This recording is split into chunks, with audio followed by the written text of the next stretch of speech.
It's the weekend. It's Mailbag. I am joined this week by Foxy and Liam of the Good Times podcast. Liam, just quickly before we go into Mailbag, I don't usually do preamble, but let's do it. The Good Times podcast, now sort of part of the Blue Room stable, all good. And yeah, do you know what really fascinates me about the whole podcast? And we'll go on to this later. I was at all these games, but don't remember any of them. So when you're going through saying, "Oh, this happened and this happened," I'm like, well, I'm sure it did, but I don't remember it. I know you've got like a really photographic memory for this stuff, but do you have to like jog your memory for quite a bit of it, or is it all in there? A lot of it is in there. Some of it, like the older seasons, I'll maybe watch some of the season reviews and stuff like that. Particularly the last one we did, double episode on 2001. I had to, but some of it was burnt into my psyche. The season review, the Everton season review with the McAllister goal, the way it just stops when he hits it. That was incredible. It was, but I hadn't even seen it. I said in the app because that game's the first live derby defeat I ever witnessed. So I just went, even when I was doing the research, I'm not watching it. Like I turned off the Premier League years when it got on. I know what happened. I saw it. And I still see it every now and again at night when I'm having a bad night's sleep. I don't need to see a replay. I was sitting in the paddock. I saw the Liverpool bench team onto the pitch. I don't need to see him score that free kick again. It was crap enough the first time. But yeah, that was good. Generally, a lot of it is from memory, but I'll still do a few days of research. We'll both do a bit of research, and I'll go through like the scores and stuff, and then it will jog your memory sometimes because you'll be like at a game. I take the 2001. I'd forgot like that there was some fella in the paddock calling Alan Wright a freak. So I actually, and then I was doing you've got to call him Little Alan Wright. Yeah, well, yeah, he said Little Alan Wright, wasn't it? Yeah, because he was little and bald. The fella went, "You fucking freak," and it was so venomous. But like, it's though I try and take those moments because they kind of what stick with you. Because particularly with some of the football in the past 30 years, it's not been great. So try and find the funny, I suppose. Yeah, well, I've just done a Old New Borough Blue with Jamie, a guy who's living in New York now. Like one of his first memories was, I think he said he was in the paddock and he had this massive bang and he was only a kid. And he sort of went, "What the hell was that?" And like the fella next to him said, "Gordon Lee's just shot himself." I was like, to say that to an adult, it's like, yeah, you'd have a laugh. To say it to a kid, he was like, he didn't know what to think. But... Yeah, well, I've got a similar one. I remember I won't use the word on the mailbag because it is going out on YouTube. But this fella kept on using the C word, saying "C of a ball" about Phil Neville. And the kid he was with said, "Why do you keep on calling Phil Neville C of a ball?" And he's like, "That's the only type he can play." I hope we keep this at the new ground. The Goodison low voice is the best voice. I don't think you can lose it because I do think obviously I think there's a scout element to it as well a little bit, you know, with some of the local fans. But yeah, so some of the shouts you hear at Goodison, they're one of the things I do hope we can really take over because I think it gives our fan base part of its soul, doesn't it? Yeah, it does. Actually, do you know what? I'm gonna change the order around now, just because we're on that subject. So I'm gonna go straight to John's question, which is, what's the most dominant refereeing display you've seen at Goodison? Gerrard in the Clattenburg derby doesn't count. I immediately thought of Stuart Atwell when he was refereeing. Yeah, it's a good one, though. Yeah, I think of anything by Pawson. I can't think of a game off the back of it where I thought he's been good. So from a dominantly, consistently shocking, has a vendetta, someone's done something to his pet, whatever. Yeah, Pawson has issues with this. He has deep-rooted issues. Even Warnock knows it. Neil Warnock said it. Everyone knows the thing between Pawson and Everton. Yeah. So there's something going on there.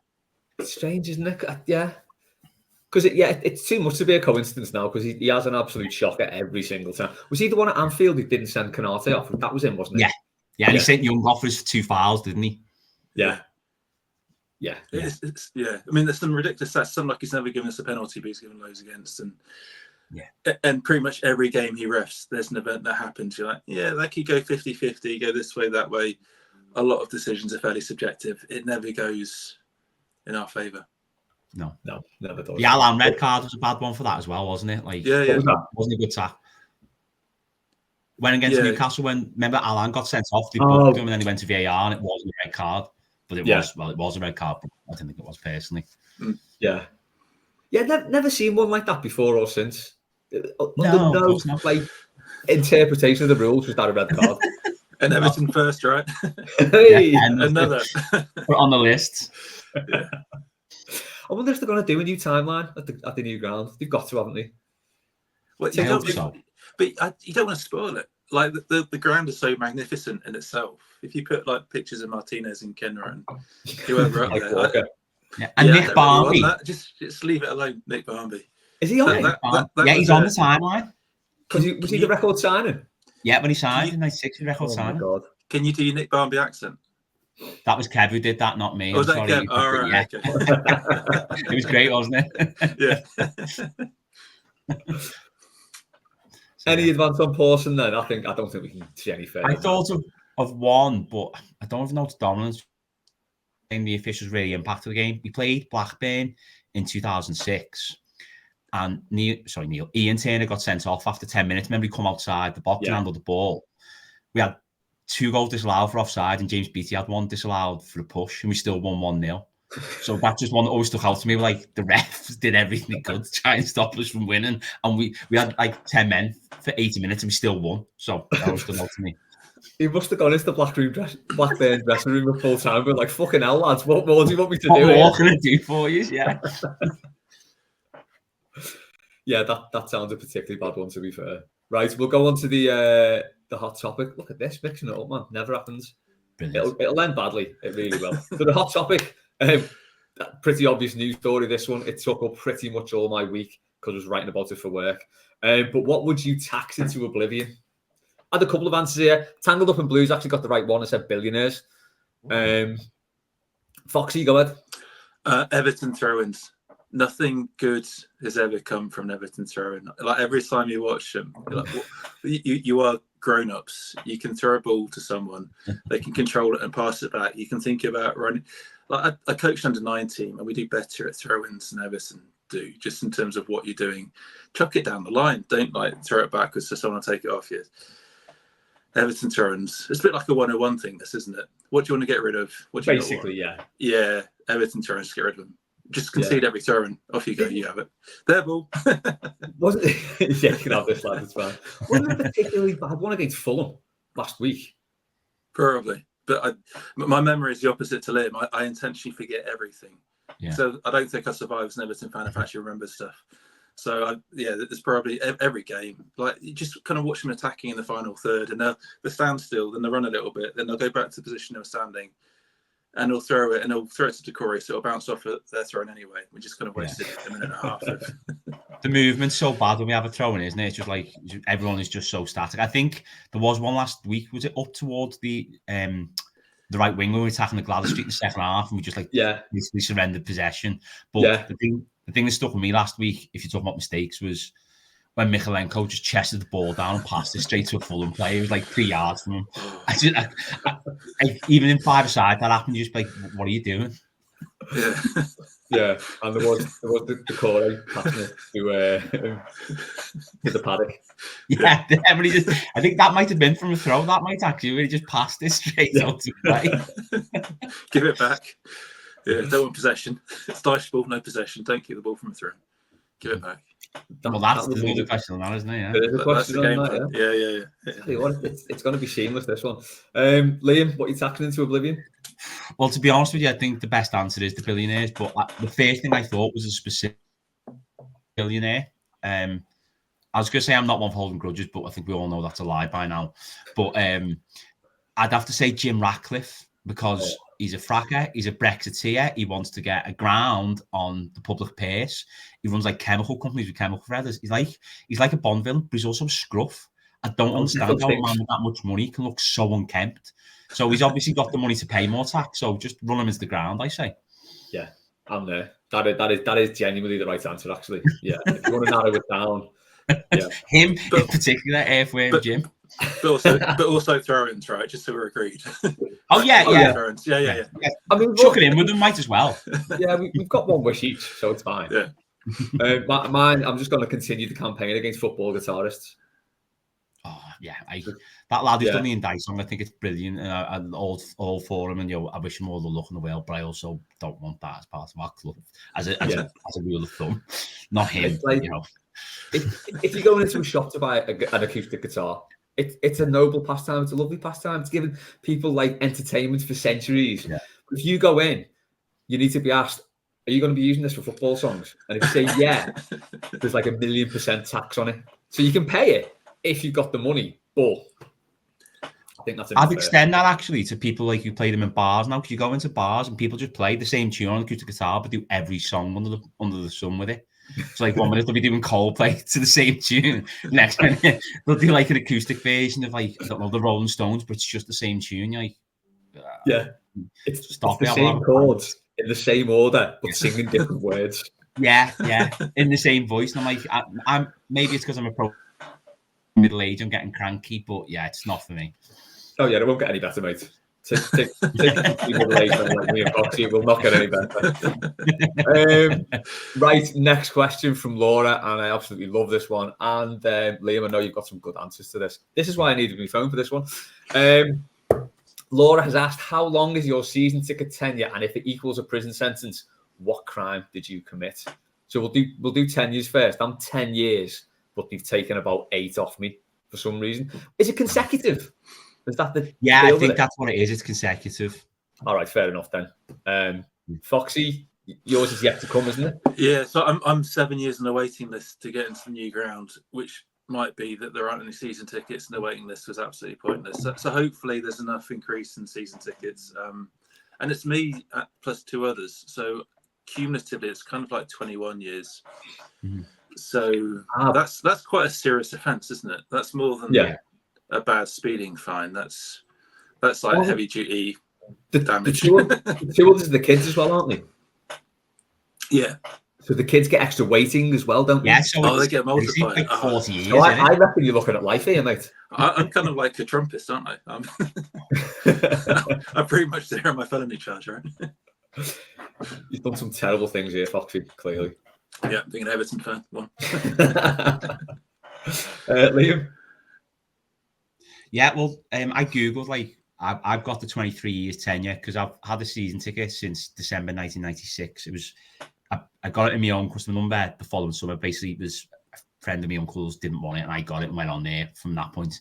I've missed 4 league games since, which is why I've got grey hair. I've got no doubt that's why it is.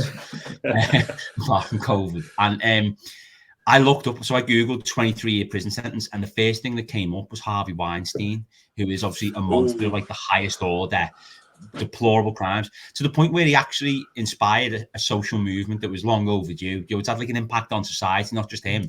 But then I looked at the date of it, and that was in March 2020, when I'd already done 23 years as a season ticket holder.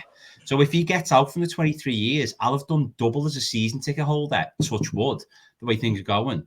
Then he's done. So it's something's not right there. No. I mean, he doesn't sound like he's in the best shape, and it doesn't sound like it's going to happen, but it's just mad. And I looked at it. I looked at some of the sentencing guidelines, and the base for murder is 25 years. I'm like, but I've had a season ticket for 28. It's like, there's a lot of stuff in there. So that's not to make light of them, but it shows that I'm in it for the long haul, and I really do mean long haul. It has been. Yeah. Alternate universe stuff as well. You did someone in 97.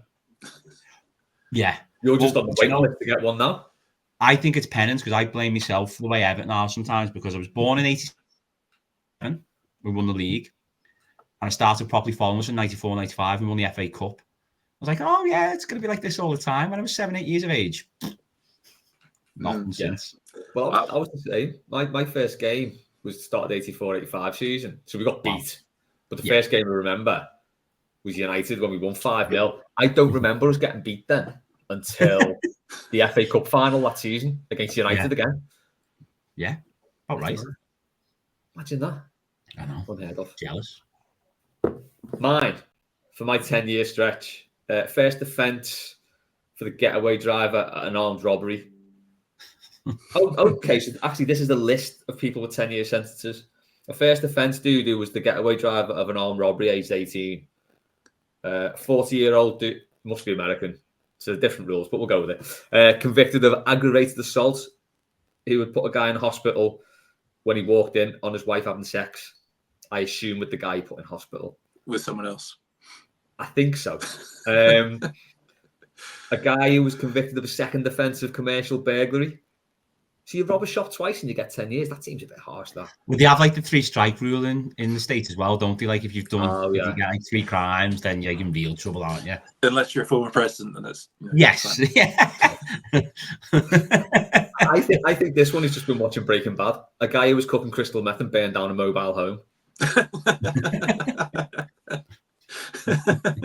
guy charged with arson who burned down the lawyer's home. Yeah. And a guy charged with definitely American vehicular manslaughter. He would run his motorcycle into a woman's car while intoxicated, and a year later, the woman died as a result of complications of her injury. Talk about picking the mood up. Happy Friday. It's the weekend. We'll move on to Dave's question. What's your routine pre and post match when we're in the new ground? Different start of the day, booze, food, travel, etc. Liam. Well, good question.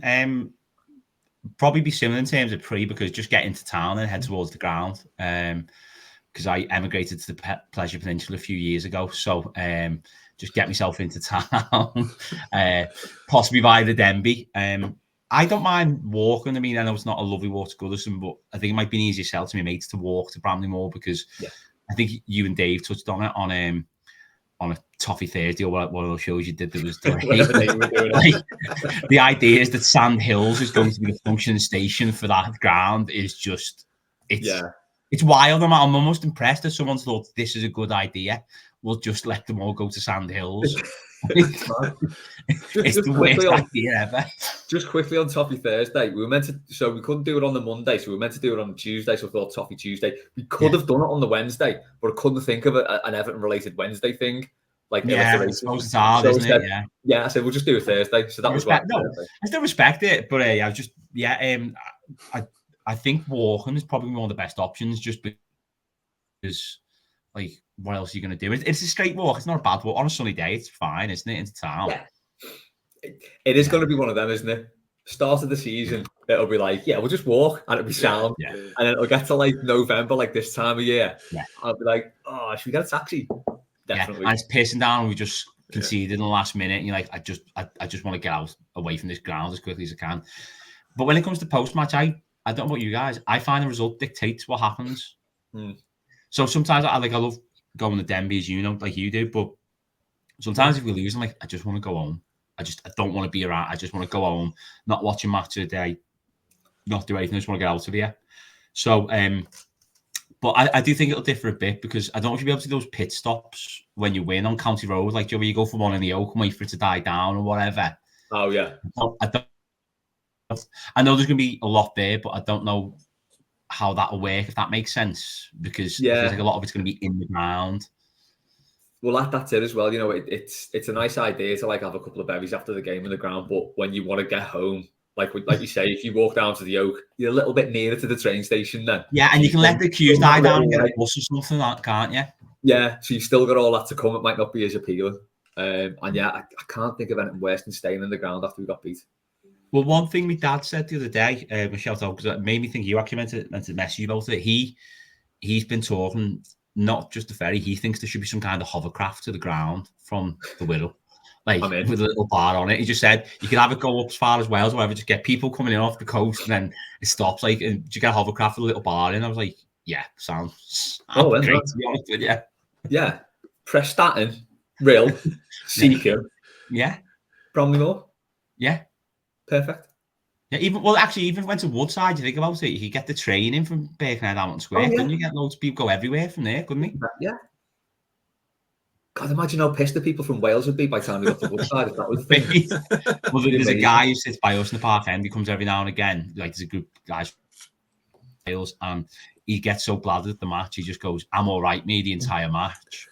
And there was one time he went the game on a Saturday and he didn't come home till Tuesday. It turned out he was staying in the utility cupboard at the pump house on the Albert Dock. He just like ended up in the cupboard there.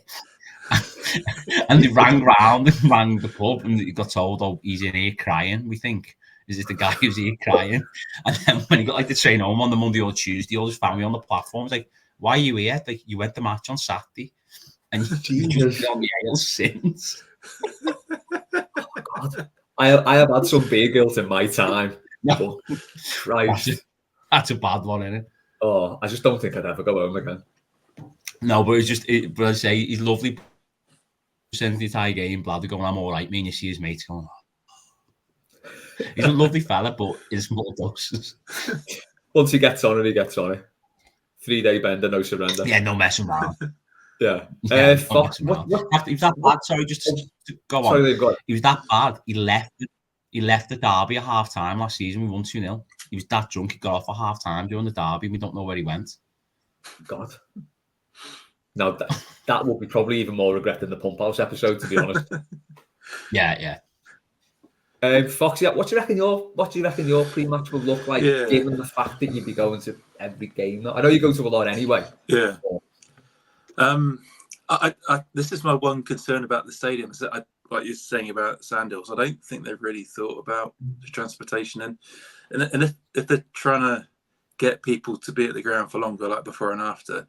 So at Goodison, the parking's relatively easy if you want to park at Stanley Moor, whatever. Loads of places around to walk in, but there's nothing currently there. And I know there's a load of land which might get kind of turned into parking for people, but I don't know. I haven't worked it out because the moment if I kind of park near the Denby in town, get the train and taxi, whatever, it's probably quite similar. But to your point, the walking thing will be nice in August, and then you kind of get to November, December, and you're like, Yeah, I don't really fancy it. So I think to start with, it'll just be like a walk in, and maybe the train, and maybe a taxi, and maybe hang around a bit longer.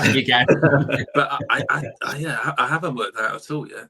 I mean, if you're going to be walking from town, it might even be worth parking over our side because it's literally a 3-minute ride from Hampton Square to James Street, and there'll be quite a bit of parking around our side, I imagine. So your side, I'm just a guest.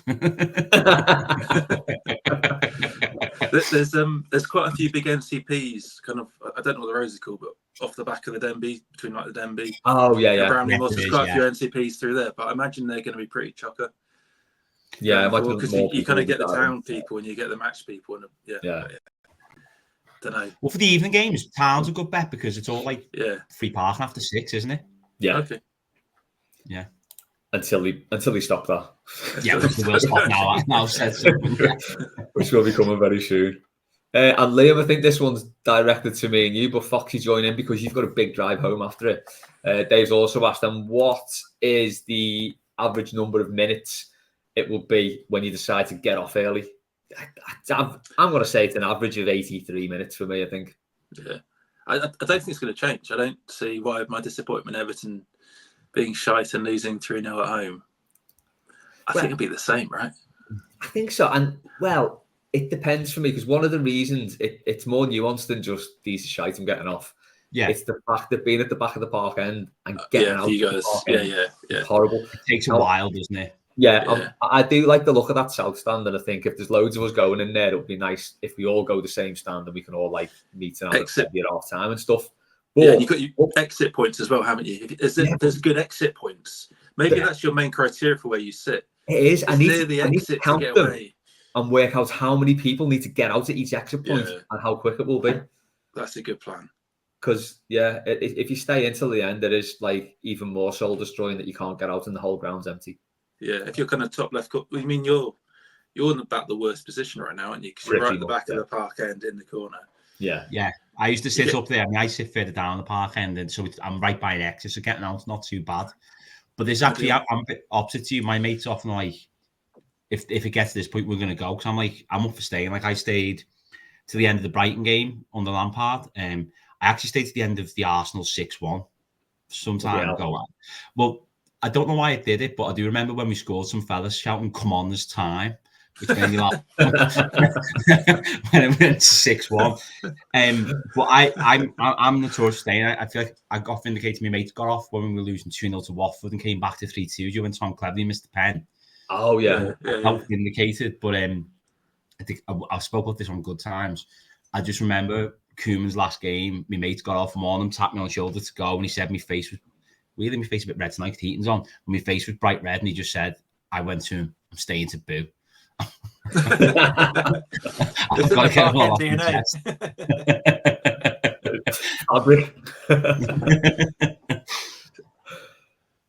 Right, Chris has asked, with Rishi Sunak taking the title for Southampton, who will be Everton's most embarrassing celebrity fan? There's a few. I've got. Oh, I thought of two for this. So I've got Tony Ballieu. So I kind of actually went for fans. Yeah, you are Everton fans. So Tony Ballieu, he referred to Kenwright as a unicorn. I don't know if I need to say any more there, but there was obviously like that Kenwright entourage around him that protected him being at the club for the period of time. And I think it's. I love the idea, right? Tony Ballieu went on LinkedIn once and called Bill Kenwright a unicorn.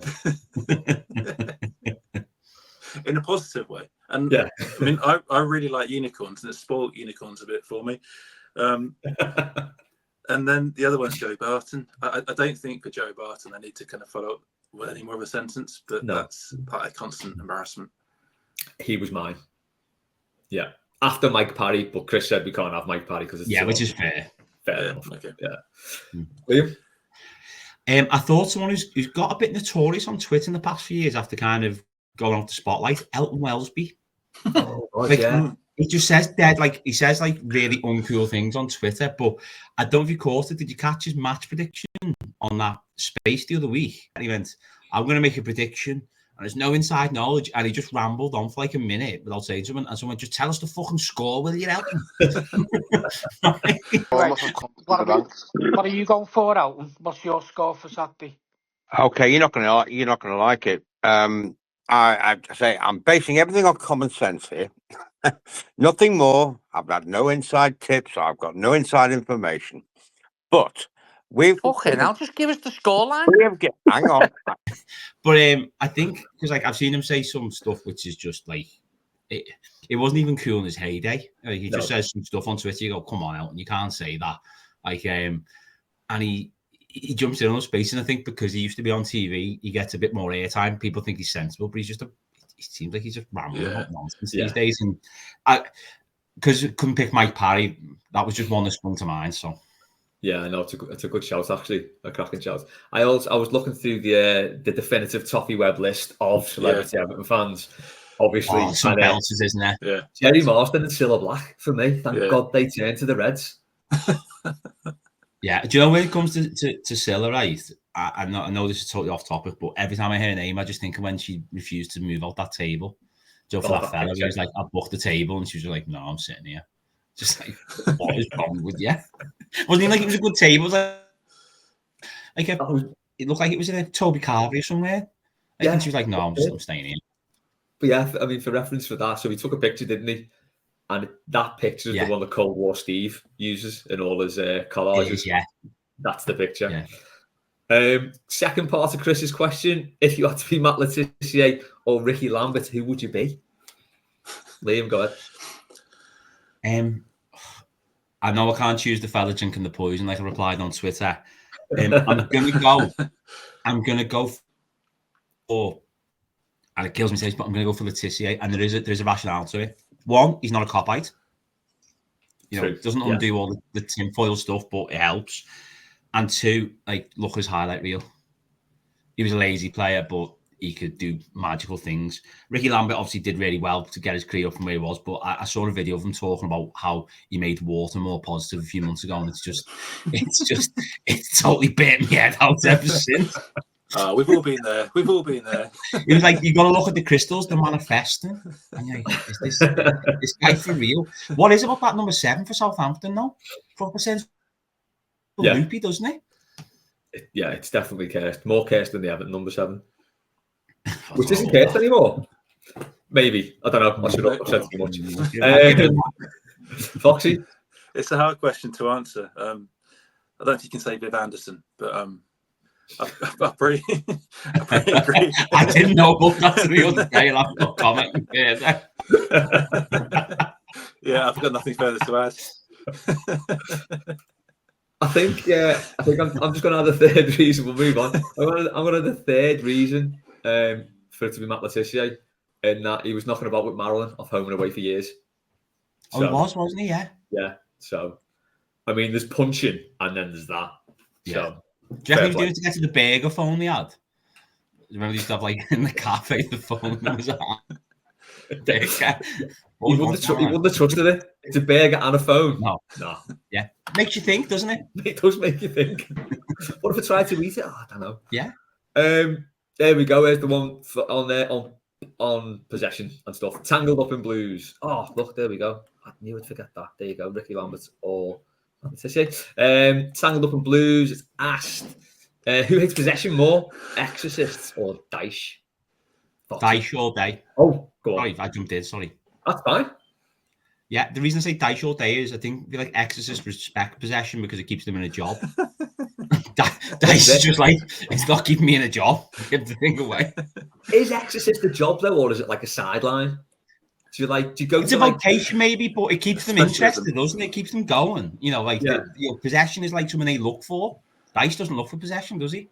True. Foxy. What does that make Daesh then? No, analogy of the Exorcist. Yeah, I mean, like I said with Thrones, I think possession's massively overrated. Just go back to the team. You don't really need possession. You don't. You just need goals. Yeah, that is fair. Yeah. But when we get to 12 points out of 6 games on Saturday, we don't need possession. Be fine. No. Is this going out after Saturday? Because you put the curb theme in there. Yeah, I'll click this bit. Yeah, I agree. Definitely Daesh.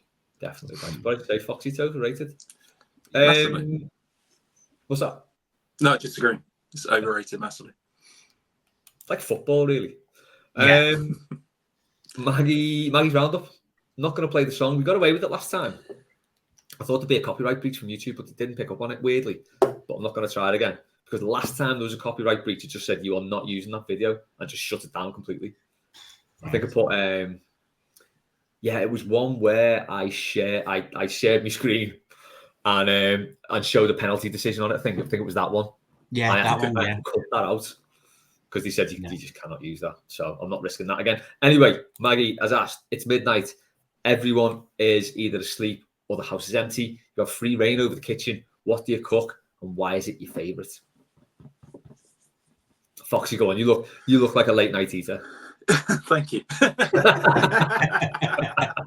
I quite like cooking, but if I'm cooking for myself, it's going to be something pretty basic. So it's going to be like a cheese, grilled toast, ham, baked beans. I think cheese works on most things. Yeah, I think there's very few meals adding cheese is not a benefit. So just a bit of grease, a bit of baked beans, a bit of toast, a bit of crunch. I quite like if I can add in a cracker to that somewhere, just to give it an extra layer of crunch and bite into it. So maybe you stack it with bread with some butter spread on it, bit of cheese, a cracker to add an extra bite on top of the toast, ham, baked beans. Would you throw a fried egg on top? No, that'd be craziness. Oh. I'm just a loose cannon. Clearly. Yeah.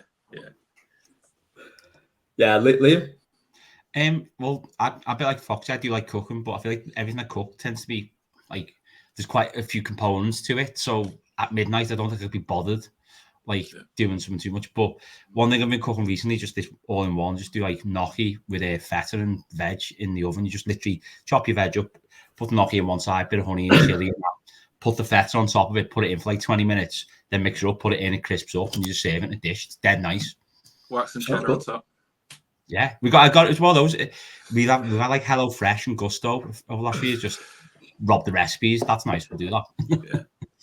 Oh, it's got to be done, hasn't it? Do you know what? I think recipe mailbag's my favourite mailbag. Yeah, food mailbag's boss. Yeah, it's great. Yeah, I think mine would just be cheese on toast, I think, with some chili sauce on it. Which is pretty what mine is. Mine is cheese on toast, but I've just elaborated with crackers, ham and baked beans. Well, and if I was feeling a bit fancy, I will put beans and fried egg on it. I was going to say pizza and curry but my wife shouted it before I said this. So I was like, I've got to look like I'm sophisticated. So I'll go with the gnocchi. The only thing I would have to watch for if I was putting ham on it at midnight is the cat will get onto it and I'd have to pay the ham tax. As soon as that ham packet opens, they're straight down and you got to pay the ham tax. So wouldn't want to do that at midnight. Too much fun about it. What would you tax into oblivion? Cats. Yeah, cat you want ham. Yeah, definitely. Another one from Maggie. The unthinkable has happened. Jose Mourinho is Everton manager. How long is it before the Park End triggers his first press conference breakdown? Do your best impressions. Just wants an impression of Mourinho. Okay. I think it can be done. It can be done. I don't think he'd last as long as other clubs are out to break down. I think Everton will be the one that finally. But I think we don't want to see it because I think he could do something amazing. I think he could do something amazing at Anfield. I think he could even possibly win a trophy. But forgive this terrible impression. I want to thank Dominic Calvert-Lewin because he missed all the chances. I want to thank Vitaly Mikalenko because he passed to their wingers so much. And I want to thank the Park End Dars because they know all about the trophies. That's what I've got. I ain't going to beat that. Foxy, you going to beat that? No, I learned a lesson about 10 years ago when I went to Mr. and Mrs. competition in Lanzarote. Went through this with my now wife. And at the end of it, there's like a final two pairings, me and Lynn and other couple. And they said you had to strip as part of the thing. The other guy was incredibly fit and well built. And I also then followed suit. It wasn't as good. So I've learned when someone does something well, not to follow after them. So I'm not going to try and do your Jose impression. That's kind of called it well, so I'll take that. It's good reasoning. It's very good reasoning. Yeah, I'd say you reckon basically would accelerate Jose's 3-year term into one. I don't think it lasts a year. Yeah, I don't think it lasts a year. I think we just get to him and he would be gone. I mean, I don't know. I want to see it though, because what he could do at Anfield, like remember that time he turned up with Chelsea and he played like Thomas Callas and all stuff, and he had the trackie on. He could do something like that, and imagine us winning at Anfield in that way. You'd be buzzing, wouldn't you? Yeah. Well, we used on the byline. We used a photo of him in the tracky top, the body warmer, keeping the ball from Steven Gerrard. That is just a fantastic picture. Anything like that. When he's doing that to the Annie Rose and all that, going, hey, you know, he'd cause trouble, but maybe this is morbid, and I don't know what you two think. I'd be kind of interested in the fallout as well. I'd want to see how it goes wrong, because I think it could be like genuinely quite entertaining. Yeah. Foxy, where are you on that? Well, for Mourinho, it kind of feels like he's trying to talk himself out of Fenerbahce already. He's been there for like less than a year. So.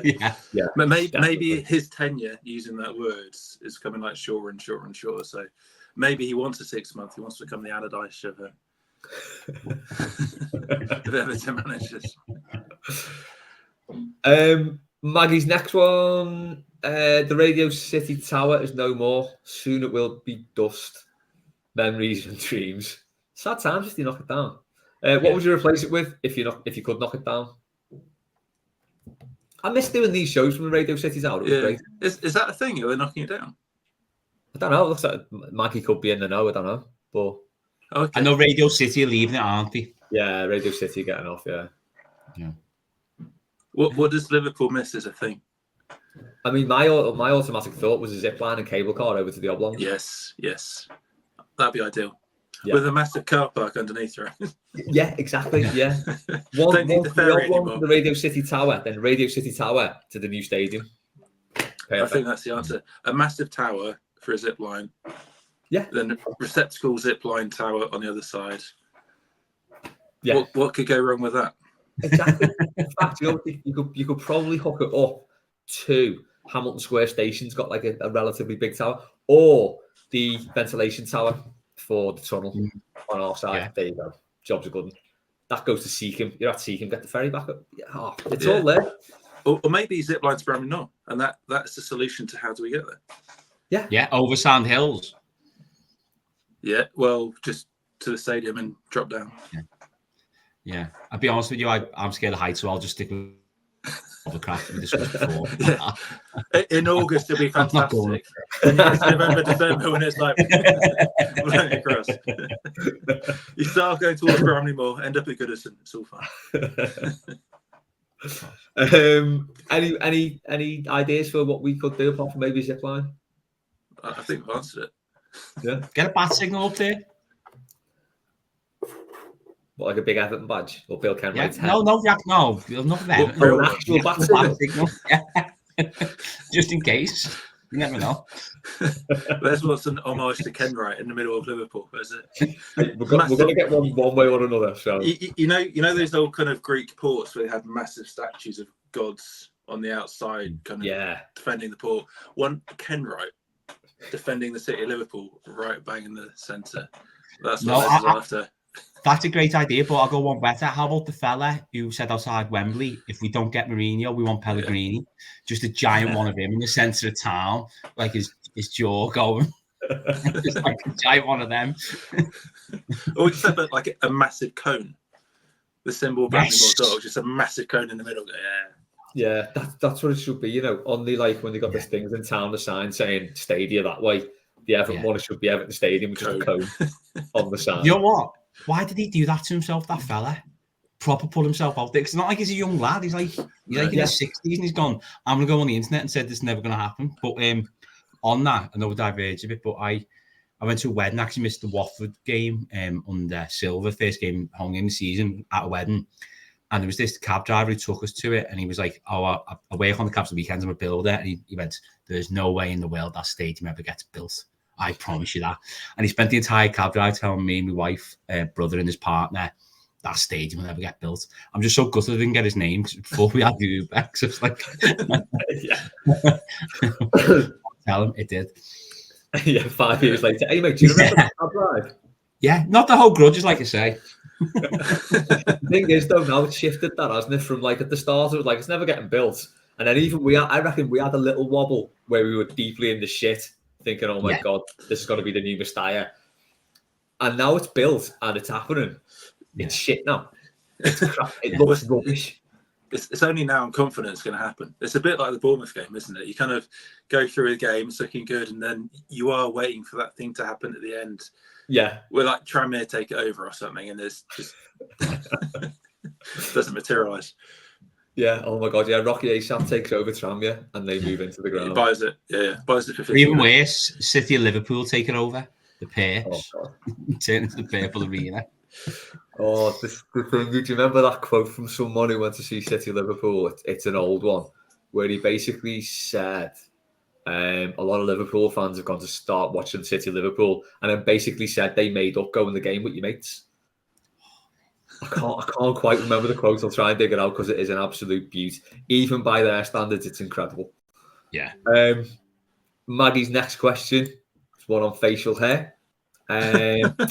After Jake O'Brien's Little Gin soul patch, who was the worst facial hair in the Everton squad? Historical examples also appreciated. Vicious mockery. Bob Lashley had a great beard. What's the Jake O'Brien thing? What's the little ginger soul He's just patch? got a little pat. He's got like a muzzy. So, right. It's it makes mine look thick, basically. It makes mine look like a full beard. Idrissa Gana Gay's got the same thing, but he looked great with it. So he's got like a little pencil muzzy and a little patch of beard there. Now, Garner gets away with it. He looks sound. Yeah. But when you're like a 6'6" ginger Irishman, it's not quite the same. Yeah. Yeah. Does James Garner have some interesting facial hair? Has he got that? So Luke 1878 correctly identified James Garner. Did he? All right, okay. Yeah, he's got very he's Michael Finnegan. He's got very wispy facial hair. The rest of our players are also old, aren't they? So they all can but facial hair. They haven't got good point for me. You said Pickford's ginger biking moustache. And then don't know why white boys bother. No one can even see it. I'm a bit offended by that. I felt seen by the question because I've got patchy stubble at best, it took me several years to grow, I'd like to point out. But I focused on the historical example for this, and it's a player you and I discussed previously, Les. I'm going to go for Peter Beagrie's moustache. Looked terrible. Looked terrible, didn't it? I think he looked weirder when he took it off, though. I think it was. Do you know what it is? It's used to it because I've started watching football. He was playing for Man City and he was clean shaven. So I go back and see him with the mustache and I'm like, that's a bit jarring. Yeah. So that was, I mean, he did have his muzzy. So I think every fella in the 80s had a muzzy. Everyone at some point. He kept this into the 90s. Mm-hmm. But yeah, it's Ian Snowden's was a belter as well. Ian Snowden's mustache and mullet combo. Yeah. Incredible. Yeah. I was with him. He was on the Q&A the week I went. He was brilliant. Snoz. He was actually really good value. Where was that? I did a tour of Goodison. He had a Q&A with him and Pat Neville. Oh, yeah. Yeah, his boss. He just said, like, he turned Liverpool down to join us. And, like, this is just obviously condensing that story. But he phoned Howard Kendall, so he was accepting. And Howard Kendall was buzzing. He went, do you have any idea how happy you've made the blue side of Merseyside? They'll love you even if you're shit. And then he had to phone Kenny Dalglish to tell him he wasn't coming. He said that didn't go so well. That's amazing.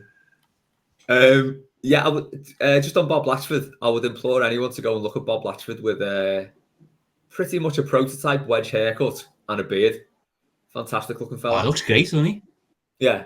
Even Bob Latchford with his Lou Ferrigno hairdo, even that looked amazing when he looked like the Hulk. Yeah. This isn't Everton, but speaking of random people with beards, because I saw it a few years ago. You ever seen Mick Jagger with his beard in the 70s? No. Google it. Honestly, he looks unbelievable with it. I was really shocked. I'm a big Stones fan, but like I always think of him clean shaven. Oh bloody hell! He looks great, doesn't he? I mean, that's there's a picture here. It looks like it's stuck on. It's like a serial. It's so magnificent. Yeah, isn't it? It is incredible. The volume on that. I know. It's honestly, I remember seeing it like, wow, proper envy. Whilst I'm cutting the three hairs on the side of my chin. He's probably only about 26 there as well. Yeah, I know. Mad. Hey, right, look, we're already on the final question because we did the referee one before. And this is from Stephen, who's asked what's the best playground bullshit you remember being told. And I need to find out. He gave us an example, but I didn't put it on the list. So, anyone got one? I've got one at the moment with my kids. Go on. So go on. I mentioned earlier, I'm coaching under 9 team. And one of the players, his dad is a professional scout, so kind of scouting around the leagues. And he's told all the players in the team that he's in the Forest Academy. So he said he can only play certain Saturdays because he's playing for Forest Academy at other times. But he's elaborated it because he knows Charlie's an Everton fan. And he says his dad has told them that Everton are looking for a goalkeeper for their academy. And he should go up to Goodison or go up to Finch Farm, whatever, to go and get a trial with Everton to kind of. So Charlie, he's just like a normal kid playing football. But he's dead set on going up to get a trial for the academy at Everton. Oh. At some point, I'm going to have to call out the kid and go, yeah, you can't really play for Forest because he's just like an average player. He's fine, but he's just like an average kid. Yeah. An average kid. So that's going the rounds of my team at the moment about this Forest Academy. And the reason that he managed to blag it was his parents bought him a Forest training jacket. So not even like one with initials on, just a Forest training jacket. It's generic Forest one, yeah. I was like, Charlie, I could buy you that Everton training jacket and then you'll look like an academy player. So he's kind of just bigged it up. Forest training jacket, same as the first team, part of the academy. Yeah. Of course, that's how it works. Is Charlie a goalie then?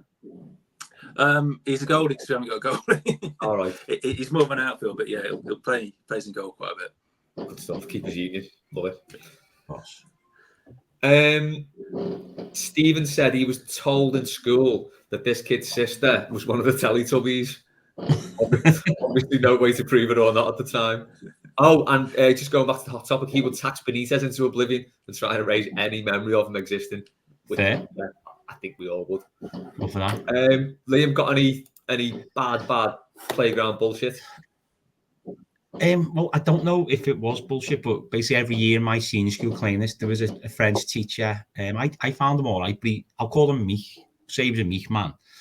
And every year claimed, everyone used to shout him at the cupboard because there was an urban legend that one of the years, every year tried to claim it's them. They got locked in the supply cupboard in his class by the class. Oh. And they locked it. And he was claustrophobic and he started crying. And so, like, everyone in the school just used to just shout about, his name was Mr. McLaughlin, so they're going to say, Glocko's getting locked in the cupboard. And it'd just be like, people would just rip him all the time. But it feels like it's nonsense in retrospect. We had an English teacher, same story. Yeah. That's what I mean. Quite a mild-mannered, very mild-mannered fella. Same thing happened to him. It's Also, never the hard cases, is it? Not going with like the hefty PE teacher. It's always like, No. God, the weak one, yeah. Did anyone's primary school have a ghost? Ours had a grey nun that used to haunt it, apparently. Our school was it was a hospital in World War One or World War Two or something. Apparently, that was the rumor. And I guess this grey nun was running the show, and she loved it so much she stayed there when she died. Yeah, that was the cellar in the school was very Home Alone as well. You'd like probably shit yourself if you had to go down there. But yeah, that was one from ours. I weirdly remembered as well. There was a lad in high school who said he was John Lennon's nephew. His second name was Lennon.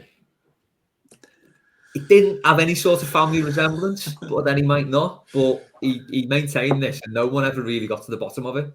Couldn't have really asked him to come in or anything, obviously, but he can't make it this week. No, yeah. And then there was another lad we used to knock about with, and I don't know why, completely inexplicably, he just stopped walking and grabbed the back of his leg and go, "Oh, I've pulled my hamstring," or "Oh, I've torn a tendon," and then just limp for the rest of the way we were going, which was dead weird. I don't know why he did. He got nothing from it, unless he was trying to say, "Look, I'm not hard. I can like tear a tendon and keep walking." It was a weird flex. It's mad. Or will it just like last that period of time and then it'd be fine? Oh, he'd walk it off. He'd walk it off. He'd be fine. Yeah. Not even a need for a magic sponge. This lad also said as well, one weekend he was doing ecstasy with Sugs from Madness. We were 13 at the time. Well, that's probably true. Highly unlikely. But you never know. I think that's one step beyond. What's that? And there we go. What a wonderful way to finish it. Thanks to Foxy and thanks to Lee. Has anyone got any more stories, or are we? I've got a question for Liam. Oh, go on. So Liam, when is testicles the wrong answer? Oh, that's a good question. When is testicles the wrong answer? As in Mr. Testicles. Yeah. What do you want, kids? If that's the question, that's not the answer.